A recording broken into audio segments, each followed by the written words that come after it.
পবিত্র রমজান মাসে টানা ১২ দিন আল আকসা মসজিদ বন্ধ রাখার ঘটনায় ইসরায়েলের বিরুদ্ধে একজোট হয়ে তীব্র নিন্দা ও প্রতিবাদ জানিয়েছে ৮টি প্রভাবশালী মুসলিম দেশ কাতার, জর্ডান, ইন্দোনেশিয়া, তুরস্ক, পাকিস্তান, সৌদি আরব, মিশর এবং সংযুক্ত আরব আমিরাতের পররাষ্ট্রমন্ত্রীরা বুধবার এক যৌথ বিবৃতিতে এই কড়া প্রতিবাদ জানান। বিবৃতিতে পূর্ব জেরুজালেমের পুরনো শহর ও পবিত্র উপাসনালয়ে ফিলিস্তিনিদের প্রবেশে ইসরায়েলি বিধিনিষেধকে আন্তর্জাতিক আইন এবং মানবিক সনদের সুস্পষ্ট ও নির্লজ্জ লঙ্ঘন বলে আখ্যায়িত করা হয়েছে। বিবৃতিতে স্পষ্টভাবে উল্লেখ করা হয়েছে যে এই সিদ্ধান্ত সম্পূর্ণ অবৈধ, অযৌক্তিক এবং উস্কানিমূলক।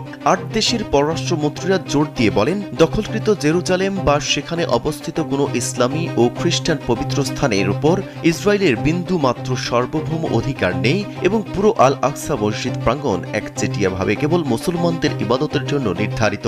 একই সঙ্গে তারা স্মরণ করিয়ে দেন যে আল আকসা মসজিদের দেখভাল ও প্রশাসনের সম্পূর্ণ আইনগত দায়িত্ব জর্ডানের ধর্ম বিষয়ক মন্ত্রণালয়ের অধীনস্থ জেরুজালেম ওয়াকফ বিভাগের উপর ন্যস্ত। দেশগুলো ইসরায়েলকে অবিলম্বে আল আকসার সব ফটক খুলে দিতে এবং মুসল্লিদের নির্বিঘ্ন প্রবেশে নিশ্চিত করার জোর দাবি জানিয়েছে। ইরান ইসরায়েল যুক্তরাষ্ট্র যুদ্ধের মধ্যেই এবার ইসরায়েলের বিরুদ্ধে একজোট হয়ে করা বিবৃতি দিয়েছে ৮ মুসলিম দেশ।